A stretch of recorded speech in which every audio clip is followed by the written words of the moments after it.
Biyahe kasama si DJ Lala, aarangkada na. I think it's time para basahin na natin ang ipinadala sa ating sulat, my love. Ito na po ang biyahe ni Ruel. Magandang gabi po, Ma'am Lala. Actually, iba-iba yung pangalan ko sa kanya. May Lara, may Laura. So, i-correct na lang natin. Lala po. Lala Banderas. Magandang gabi po, Ma'am Lala. Ako po si Ruel, na masugid niyong tagapakinig sa inyong programa. Nais ko sanang ibahagi ang problema ko tungkol sa mga kapatid ko. Ma'am Lala, sadya ba talagang ang magkakapatid ay magkakaiba? Magkakaiba kami ng prinsipyo at pananaw sa buhay. Ako po ay isang security guard dito sa Novaliches, Quezon City. Ang problema ko po ay nauukol sa katayuan ng aming ina na nasa probinsya ng Tuguegarao. Nais ko sanang matulungan upang mapagamot ang kanyang mga mata na naapektuhan na ng katarata. At sa ngayon, hindi na po makakita. So gumawa ako ng hakbang na alam kong hindi masama. At yun ay lumapit ako sa RCBN Parish Foundation, na sa kasalukuyan ay gumagawa na ng proseso para maipa-opera ang aking ina. Ngunit humahad lang yung mga iba kong kapatid. Hindi sila pumapayag na madala dito sa Maynila si ina. Sinasabihan pa nila ako na puro daw kahihiyan ang ginagawa ko. Pero para sa akin, wala akong nakikitang naging masama sa paglapit ko sa ibang tao. Sana po mapahayuhan niyo ko at masabi sa akin kung may pagkakamali nga ba ako sa ginawa kong desisyon. Muli, ako po yung inyong lingkod na naghihintay ng kalinawagan sa mga taong nakikinig ngayong gabi. Maraming salamat po and more power to your show. Ang lalim magtagalog ni Kuya, I like. Nahihirapan lang ako but I like. Well, anyway, Roel, no? One thing is for sure, there's nothing wrong sa ginawa mo. If you think na hindi kakayanin ng financial status ng pamilya, yung gagastusin ng nanay mo para maipa-opera siya bilang isang anak, walang mali na gumawa ka ng everything you can possibly do para sa nanay mo. Para mabigyan lang siya ng kaginhawaan sa buhay. Simple lang naman yung gusto mo eh. Gusto mo lang naman maipa-opera yung mata niya. So that she will be able to see again. Matanggal yung katarata para makakita siya uli. Ma-appreciate niya uli yung paligid. Ma-appreciate niya uli yung mga bagay na nakikita niya. Makita niya kayo. Maaninag niya yung mga apo niya. Maaninag niya yung mga anak niya. There's nothing wrong with that, my love. I don't see anything wrong with that. Yun kasi yung nagiging problema natin, mga kabisyo eh. Kapag inuuna natin yung pride, kapag inuuna natin yung ego, sa halip na tignan kung ano yung pangangailangan natin, dun tayo madadali in life. Naiintindihan ko naman po na nakakahiya humingi ng tulong sa iba. Even I am ashamed of asking someone for a favor. Nahihiya din naman ako. Pero my love, kung kailangan at kung yung pangangailangan na yun ay matindi, ikaw ay sumusubok lamang, humahanap ka lang ng paraan in order to make that happen, I do not see anything wrong with that. So Ruel, walang mali sa paghingi ng tulong. Siguro kung may nakikita man akong mali dito, my love, is that gumawa ka ng hakbang in behalf of your family without asking your family first. If yun na lang ba yun natatanging paraan para masolusyonan yung problema nyo. Siguro kung meron mang mali, yun. Lack of communication ninyong magkakapatid. Kasi had it been alam mo na ayaw nila humingi ng tulong sa iba, let alone ayaw nila humingi ng tulong sa foundation, or parang for the lack of better term, magmukhang kawawa sa mata ng iba. Had it been alam mo yun, hindi mo naman to gagawin eh. Unless ito na lang yung natitirang option. Pero by the looks of it, my love, yes, nasolusyonan mo siya. Pero hindi yung solusyon that everybody agrees with. Kumbaga siguro para sa kanila, there could have been another way to do it. Nang hindi tayo magmumukhang kawawa. May mga bagay pa sana tayo na-exploit.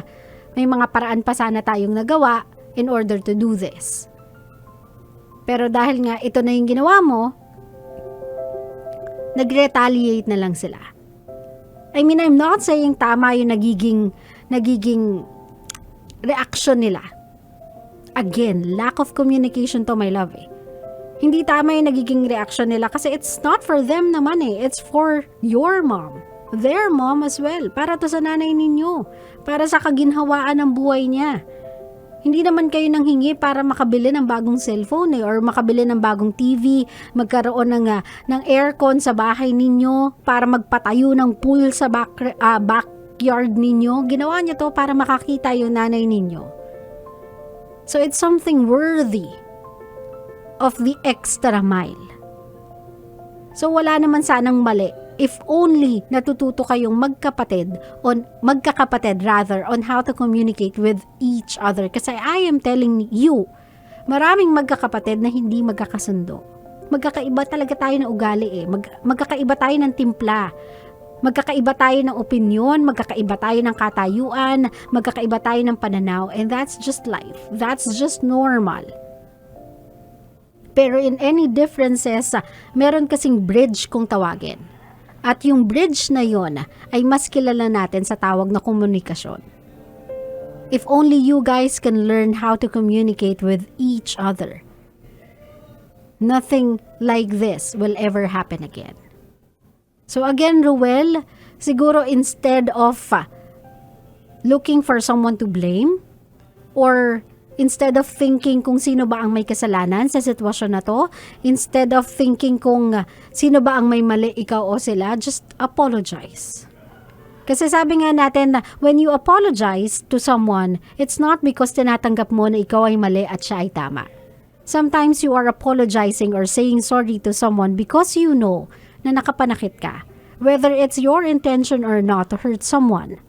Kung alam mong nasaktan siya and you are aware na nasaktan siya kasi nagre-react siya differently, then sorry is not really a hard word to say. Especially when we are talking about someone na parte ng buhay natin, like family. 'Di ba? Ano lang ba yung sabihin mo? Sorry kung nasaktan kayo. Sorry kung hindi ako nagtanong. Sorry kung napangunahan ko yung desisyon ng pamilya. I was just trying to help the best way I know how. Kasi kung ako lang, kapos din ako. I'm so sorry. Teka lang, may sabit. May sabit, sorry. As I was saying, sabihin mo sa kanila na kung ako lang kasi, hindi ko kakayanin. Kung ako lang, wala akong ganyang kalaking pera para magawa yan or mapagamot si ina. Ito lang yung alam kong paraan para makatulong ako.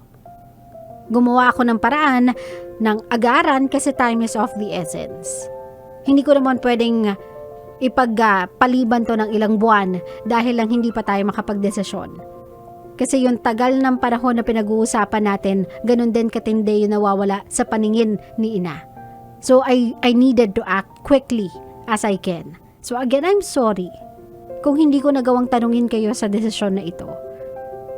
Pero all I'm thinking of is yung welfare ni ina. Nothing else. I don't want the credit. I don't want you guys extending gratitude for what I've done.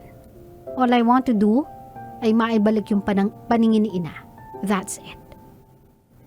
Kung sasabihin mo yun sa kanila, my love, kung mag-a-apologize ka for hurting them, kung mag-a-apologize ka for not communicating with them, maybe they can apologize too for the way they reacted sa kind gesture na ginawa mo. Iintindihan mo ako, my love? Magkakaiba ang magkakapatid. Pero magkakapatid pa din yan.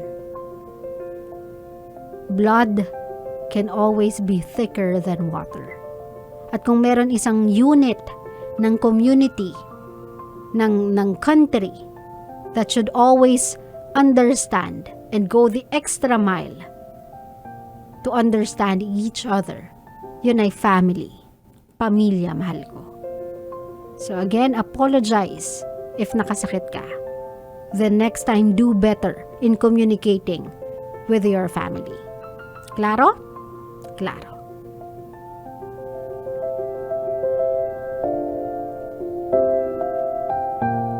My love, ganyan naman talaga sa loob ng isang pamilya eh. Hindi sa lahat ng pagkakataon nagkakaintindihan tayo. May mga panahon na nagkakataasan ng boses, may mga panahon na nagkakasali-saliwa ng opinyon sa buhay. Pero everyone can always meet in the middle through communication. I-open nyo lang. And when you communicate with your family, always keep an open mind. Hindi porket tama siya sa paningin natin, tama na din siya sa paningin ng iba. We really have to consider. Ang pamilya ay laging mananatiling demokrasya.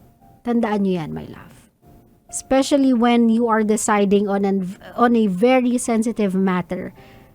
Everyone has the right to say a word. Lahat ng tao may karapatan magsalita. So give them the chance and opportunity to do that. Huwag niyong saluin, huwag niyong suluhin, huwag niyong akuin. Ibahagi niyo equally sa loob ng pamilya. Para at the end of the day, you know na even in that certain decision, no matter how heavy it may be, you guys did it in unison ng magkakasama. Klaro? Klaro.